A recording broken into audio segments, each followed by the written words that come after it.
Hey again, people. I heard this and I think it's a great explanation of an EMP and the devastation it can cause and how our government's ignoring it. So, enjoy.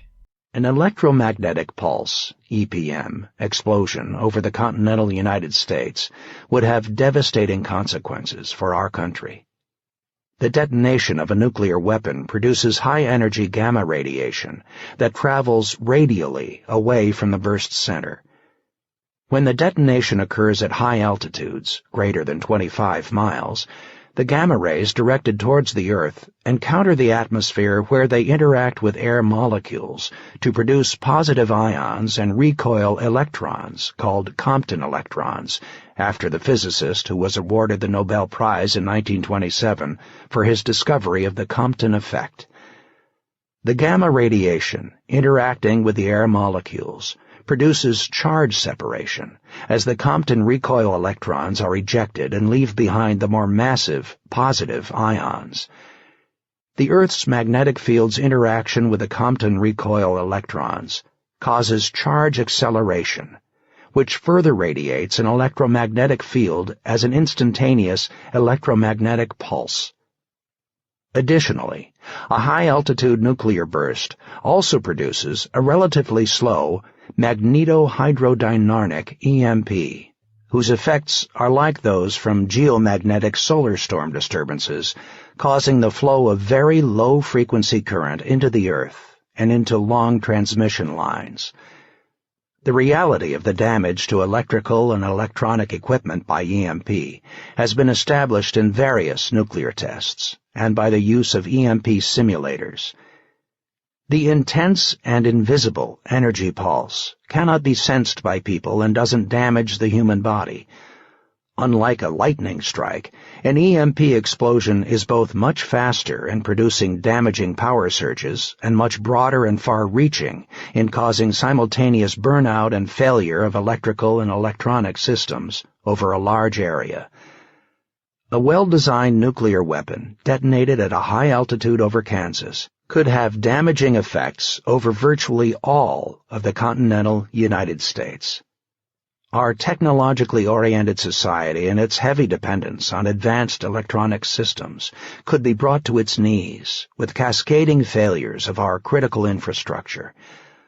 Our vulnerability increases daily as our use and dependence on electronics continues to accelerate. Former Speaker Newt Gingrich describes the potential catastrophic consequences of an EMP attack over the United States. He notes that this is not idle speculation, but taken from the consensus findings of 9 distinguished American scientists who authored the report of the Commission to Assess the Threat to the United States from Electromagnetic Pulse, EMP, Attack. Unfortunately, the report of the Commission to Assess the Threat to the United States from Electromagnetic Pulse, EMP, Attack was released the exact same day the 9/11 Commission's report directed most of America's immediate attention to the rearview mirror to find out why we failed to prevent the horrific terrorist attack of 2001. As television commentators pored over the 9/11 report and offered in-depth analysis of the failure of imagination, the stark warnings and recommendations of the EMP Commission went largely unnoticed into the backlogged pile of congressional failures of implementation. So why are we reluctant to realistically address the threat of an EMP attack? Skeptics will continue to regurgitate bureaucratic babble such as, while it is technically feasible, it is highly improbable, or we do not have any credible intelligence indications and we must remain focused on near-term concerns, and other canned responses of downplayed threat perceptions prevalent prior to 9/11. Fortunately, while there is no clear objective method for analyzing relative risks and costs for comparing large-scale disasters, there is a high value to preventing, preparing for, and being able to recover from large-scale disasters, such as hurricanes, floods, and regional power outages.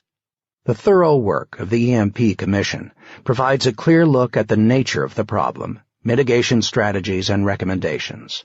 The solution is feasible and well within our means and resources to accomplish. One of the EMP commissioners, Dr. Lowell Wood, noted nuclear physicist involved with EMP weapons for 3 decades, characterizes an EMP event as a continental time machine that would move us back to the 19th century. When questioned that the technology of a century ago could not support our present population, he unemotionally replied, "Yes, I know. The population will shrink until it can be supported by the technology." Farming expertise, horses and mules would be in short supply. As EMP weapons do not distinguish between military and civilian targets, it is especially critical that our electrical power infrastructure be hardened against EMP. An EMP attack should not be viewed as a Cold War bolt from the blue, but prepared for, as an anticipated asymmetric bolt from the gray.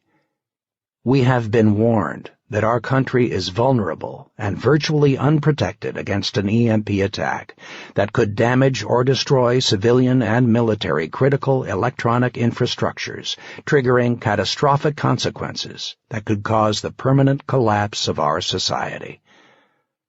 1 second after an EMP attack, it will be too late to ask 2 simple questions. What should we have done to prevent the attack? And why didn't we do it? Captain Bill Sanders, U.S. Navy.